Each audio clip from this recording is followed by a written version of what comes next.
Hey, welcome back to the Disney Plus Everyday Challenge, and today we have Edward Scissorhands. Oh yeah, there he is, right there. Pulled this one out of the box, the old toy box.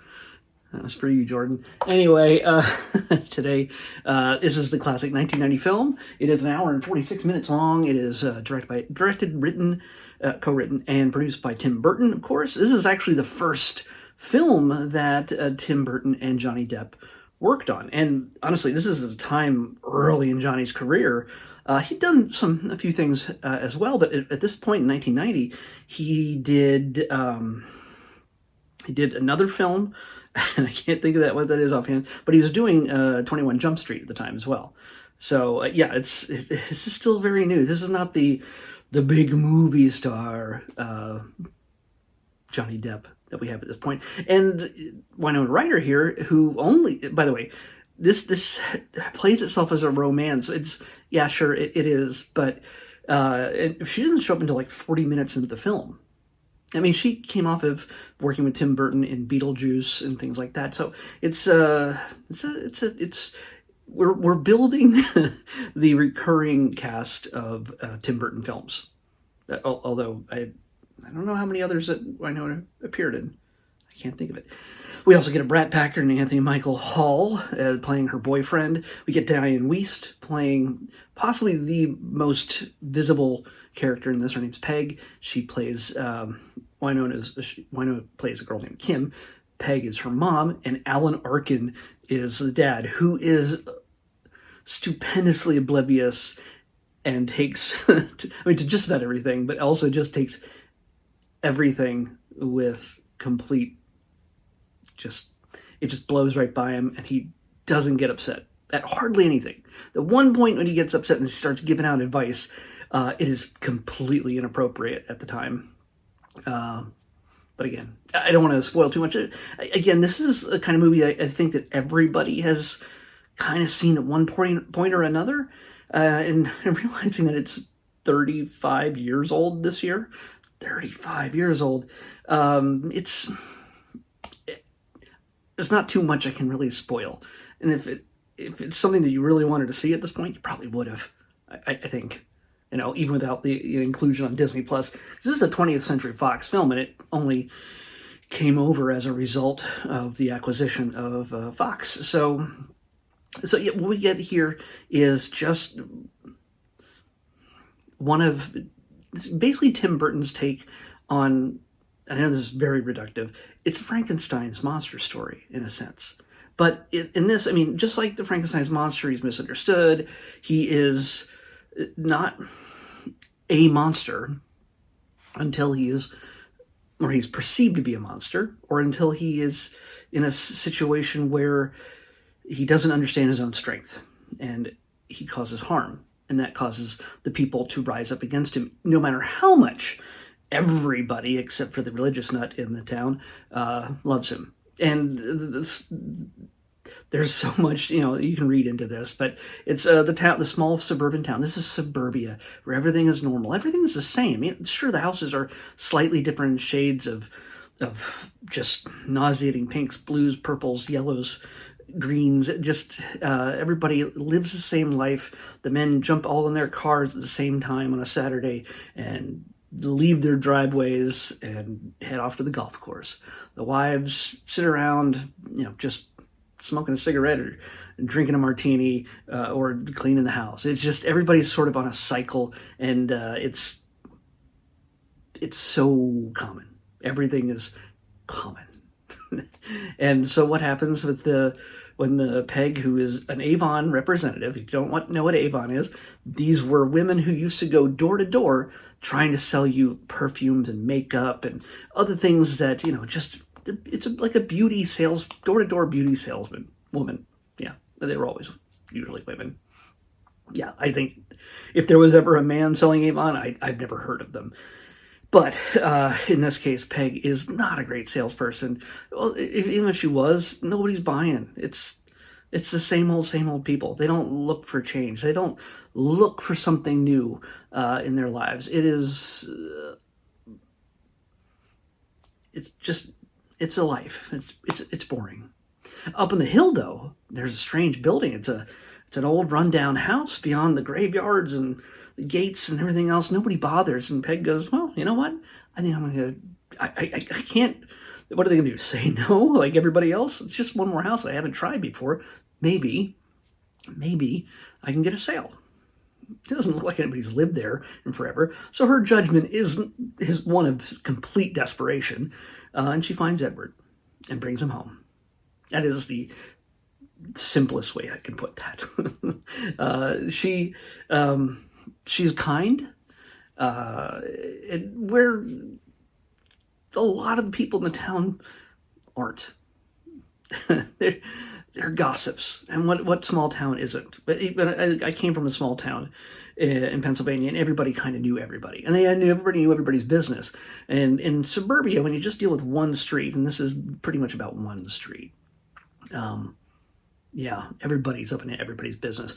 They like the doldrums. They like the boringness, the non-complexity of their lives until something strange happens. Peg brought home a very pale-looking young man, it seems, in her car. What is going on there? And that quickly spreads, and soon the town comes to know who Edward is. He's a very strange man. He is a young man, and he has scissors for hands.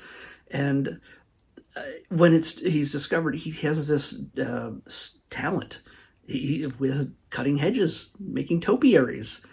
And soon he's getting to work on, with a little bit of practice, with a little bit of a surprise, to everybody's surprise, he can cut hair. He practices on a dog and doesn't cut the dog. You can see on his face, he has scars for having cut himself so many times over the years. They don't get into this, but I don't know how he ever ate, what he ate, or if he needed to eat. Because what we do get in this film, along with the main story, is a number of flashback sequences in the memories that start bubbling up in Edward's mind as he gets to know new people and gets to feel new things. And we get to see where he came from. And the only other person he's ever known is his maker. And that's where the Frankenstein kind of comparison begins. It certainly doesn't end there, but it begins there. And who better to be a mad scientist, to make a man with hands of scissors, blades, than the master of the macabre, Vincent Price. Yes, you might. Anybody even close to my age knows him for all of his classic horror stuff, but also, Thriller, Michael Jackson's Thriller, doing that voiceover. But yeah, Vincent Price, seeing him in the modern day, just seeing him in color is just neat. And to see him, I get the feeling that this could have been, something that Tim Burton just wanted to check off his list. Let's give Vincent Price a job. Yeah. And it would have been mine. It would have been, if I had been like, what, is Vincent Price available to play kind of a mad scientist? But Edward is a character who's unfamiliar with society. He doesn't know how to relate to people, how to communicate. He's never spoken to really anyone beyond his creator. And when he suddenly comes across women and kindness and generosity and people caring about him, giving him shelter, it is a completely new experience, and it's something that he learns to react to, and he trusts everyone. And that's kind of where the horror begins, because when people start noticing him, they want to use him. And it seems harmless at first, but it becomes more and more about what he can do for them more than what they can do for him. And it escalates and escalates. And some people have different goals, different desires for this young man. And He just wants to be loved. He just wants to have people to care for and have people care for him. It's a simple story. And of course, at some point, the metaphoric pitchforks come out because it just takes one misunderstanding, one drop of blood, where an errant blade cuts the skin, and suddenly everybody's up in arms and rethinking who he is. Gossip spreads fast, just as it did at the beginning of the film. It spreads at the end, and yeah, people use him, and he doesn't understand why. It's a sad story. It is absolutely a sad story, but it's sweet, and it's beloved by so many now amongst especially the Tim Burton fans, the Johnny Depp fans. It's got that emo kid getting the high school cheerleader kind of kind of vibe to it, a little bit, just a little. But yeah, it's there's a reason why you're still buying some of this stuff at Hot Topic with these designs on them, especially around Halloween and Christmas. This is technically a Christmas film. Technically, it was. I don't know when part of the year it was released, but the film doesn't start at Christmas time. It ends at Christmas time.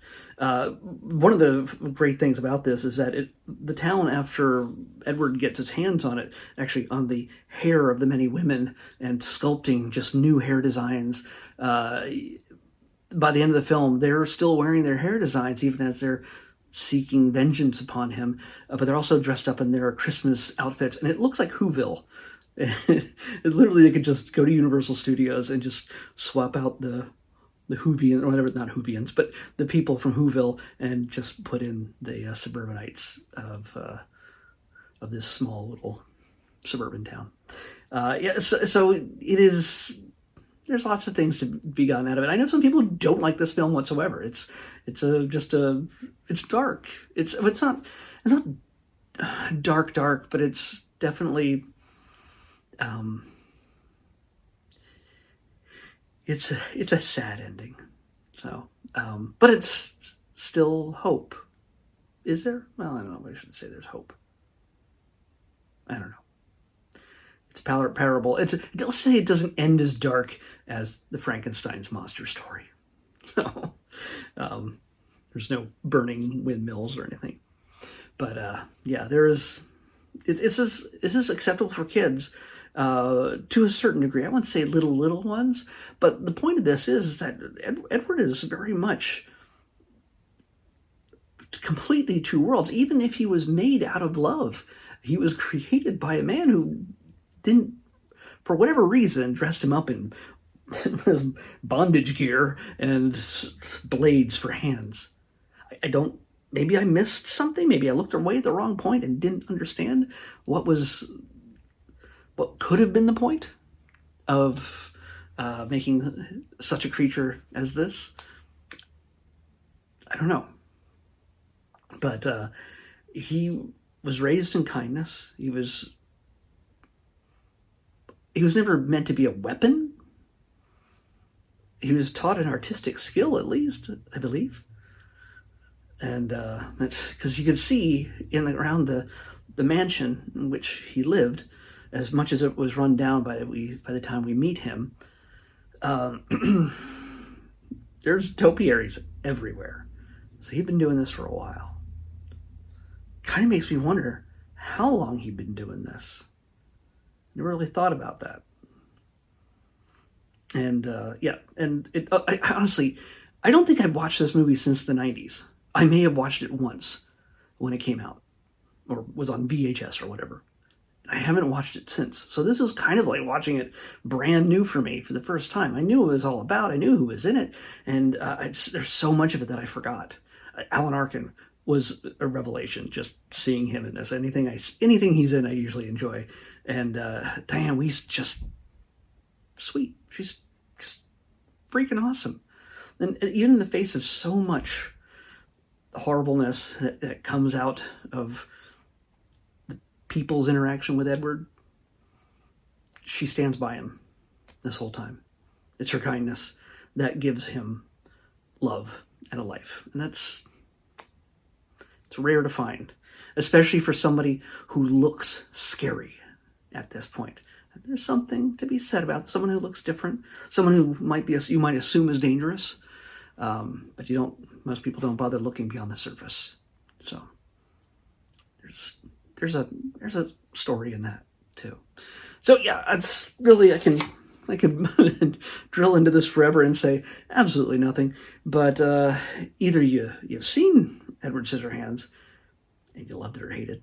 But if you haven't, seriously, I know I've told you way too much about this story already. Don't expect this to have the same, I don't know, pace as a modern film. This is very much, this movie definitely breathes, lets you see, it's humorous, it's funny, it's absolutely funny, it's comedy, and it's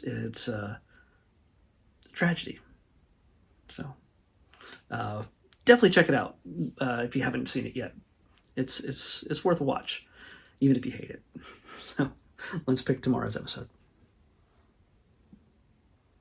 209. 209. Come on. I don't know what I'm watching. That's why that number was picked. It corresponds to a spreadsheet that I'm looking at right now. And oh my gosh, we got another movie. And but it's a prequel. Yeah, it's a prequel to a Disney animated icon. The one who started the Renaissance era of Disney animation.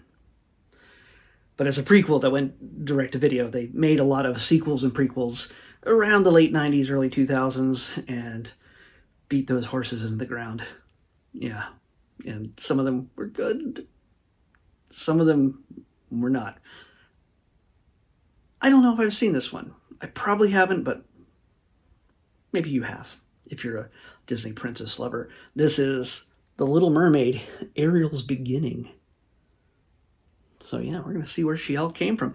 I'm guessing from Triton and some mysterious mom. Maybe Wilmy or mom, I don't know. The Little Mermaid, Ariel's Beginning is what we're watching next on the Disney Plus Everyday Challenge. I'll see you back here tomorrow with that.